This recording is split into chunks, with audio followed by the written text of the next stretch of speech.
رجعت الشتوي رجعت الشتوي ضل افتكر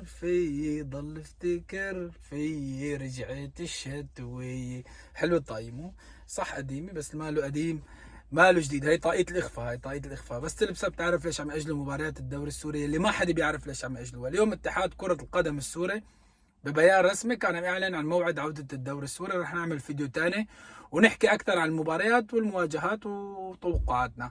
إنما كان عم يأجل مباراة أهل حلب والوحدة ومباراة الفتوة والساحل بسبب مشاركة الفريقين في كأس الاتحاد الآسيوي. من القلب نتمنى التوفيق للفتوة ونتمنى التوفيق لأهل حلب في كأس الاتحاد الآسيوي. من القلب كلنا الفتوة، من القلب كلنا رح نشجع الفتوة، وأهل حلب بكل تأكيد ممثلين الكرة السورية. لكن الشيء الغريب اللي كان عم يعلن عنه اتحاد كرة القدم هو تأجيل مباراة الكرامي وحاطين إلى وقت لاحق بسبب مشاركة الفريقين في دوري أبطال أوروبا. كنا بنعرف إنه بتعرفوا يعني الكرامي رح يواجه ريال مدريد سيد وزعيم دوري أبطال أوروبا، بينما حاطين سيواجه مانشستر سيتي بطل دوري ابطال اوروبا للنسخه الاخيره. مواجهه راح تكون صعبه في دوري ابطال اوروبا لممثلي الدوري السوري او الانديه السوريه. انما معودتنا الانديه السوريه دائما بالمحافل الخارجيه وخاصه في دوري ابطال اوروبا ان هي عقده للانديه الاوروبيه. يعني كرامي وحاطين ادى ان شاء الله وراح يقدموا مباريات كبيره قدام ريال مدريد ومانشستر سيتي.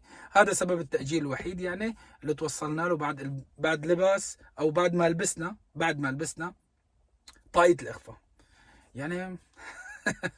بدي تفضل علاوي يعني ما بعرف يعني. هلا انتم منزلين ببيان رسمي، هلا بيجي واحد بيقول لي يا موسى ذبحتنا عم تنتقد. طب يا اخي معلش انا خدني على قد عقلي، انا خدني انا شوي عقلي جوزتين بخرج مع هالطاقية يعني. بس سؤال، فهمنا اهل حلب والفتوة تم التأجيل بسبب مشاركتهم في كأس الاتحاد الآسيوي. طيب وكاتبين بالبيان انه تم تاجيل، معللين بالبيان وبالقرار اتحاد كره القدم السوري. ولكن انت كاتب بالبيان انه مع تاجيل مباراه الكرامي وحاطين الى وقت لاحق. ليش؟ طب يا اخي ليش؟ في سبب، اكيد في سبب يعني. بس حط لنا السبب.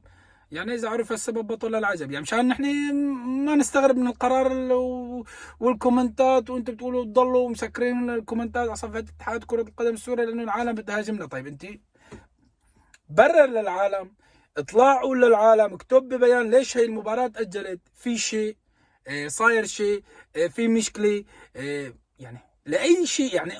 قول حاجة، أي حاجة. قول بحبك، قول كرهتك، قول يا حبيبي، قول ليش أنت أجلت مباراة حطين والكرامي اللي أصلا الفريقين ما بيعرفوا ليش تأجلت.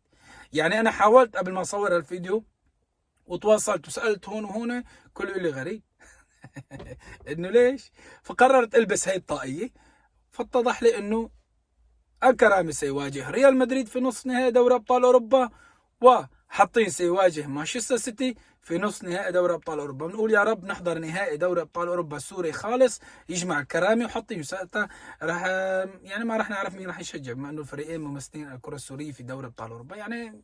ما تقول لي ليش هيك دائما فيديوهاتك يا موسى مسخره وبتنتقد يا اخي. طب انت شوف البيان واضح سبب تأجيل مباراتين. انما الكرامي محطين ليش يعني؟ ما في ملعب، راح تشتي، احوال الطقس، في غيوم، في شيء يعني. بدنا نعرف كمان نحن يعني الجمهور اللي عم يتابع الدوري السوري كان الله في العون يعني. كان الله في العون. بيجي واحد بيقول لك ما عوجه، لك عوجه ونص، لك عوجه ونص يا جماعه. يعني مشان الله، مشان الله يعني ارحمونا، مشان الله فهمونا شو عم يصير بالدوري السوري. ليش تأجلت هاي المباراة؟ هاي المباراة ليش تأجلت؟ يعني بتمنى من إدارة نادي الكرامي إذا اتحاد كرة القدم السوري ما بده يطلع ببيان رسمي، بتمنى من إدارة نادي الكرامي عبر صفحتها أو إدارة نادي حطين عبر صفحتهم يكتبوا ببيان ليش تأجلت المباراة. هل الكرامي طلب؟ هل حطين طلب؟ أو في سبب ثاني كان بسبب اتحاد كرة القدم عم يأجل المباراة؟ السبب الوحيد مثل ما حكينا دوري أبطال أوروبا. بالنسبة للجولة يلي رح تصير نهار الجمعة إن شاء الله رح نعمل فيديو تاني ونحكي عن مواجهات رحلة اللعب ونحكي توقعاتنا وحظوظ الفريقين، مستوى كل فريقين بكل مباراة كيف كانت قبل بداية الجولة، مثل كل فيديو بنقدمه لموعد وتوقيت المباريات. عوجة، أتمنى دائما تضلوا على خير. السلام عليكم.